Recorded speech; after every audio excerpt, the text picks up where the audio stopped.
This was unearthed by a researcher at Wellesley College. What she found is that in the 1940s, doctors at the U.S. Public Health Service, a part of the U.S. government, were interested in studying syphilis and penicillin. They had penicillin. They weren't quite sure how well it worked. It was in the early days of penicillin. So they went to Guatemala, and they found some prostitutes with syphilis, and they arranged for the prostitutes to have sex with prisoners in jail and also with patients who were in a mental hospital, to infect those patients and then give them penicillin to see if it worked. Now, sometimes the patients didn't get sick, so what they did was and this is really horrible, they took their arms and their penises and would abrade them, would sort of rough them up and pour the bacteria onto that skin.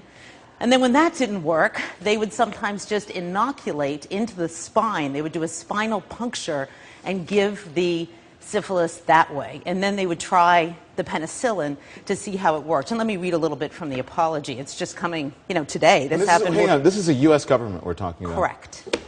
Human guinea pigs. Human guinea pigs, All right. sponsored by the U.S. government. So Go here's on. the apology.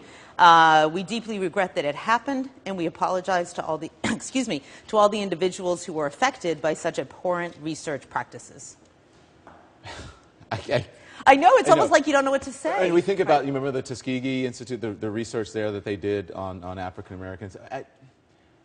Before we get to that, we'll get to that part of it. Why did it take 60 years to come to light? You know what? Apparently nobody knew about this. This researcher at Wellesley College was looking into the experiments done in Tuskegee and found that this one doctor named John Cutler, that before he did Tuskegee, he went to Guatemala. So she found these documents and she brought them to light. As a matter of fact, we called the Guatemalan embassy this morning to get a response, and they didn't really even have anything to say. They said this was new to them. They had just heard about it. And we mentioned the Tuskegee experiment. Is there any relationship? Yeah, there is a relationship because it was the same doctor. But there is a difference, which I think is important to point out. In Tuskegee, what they did, and this was in the 30s through the 70s, with African-American men, right, African-American men. These were men who naturally had syphilis. They had just caught it on their own.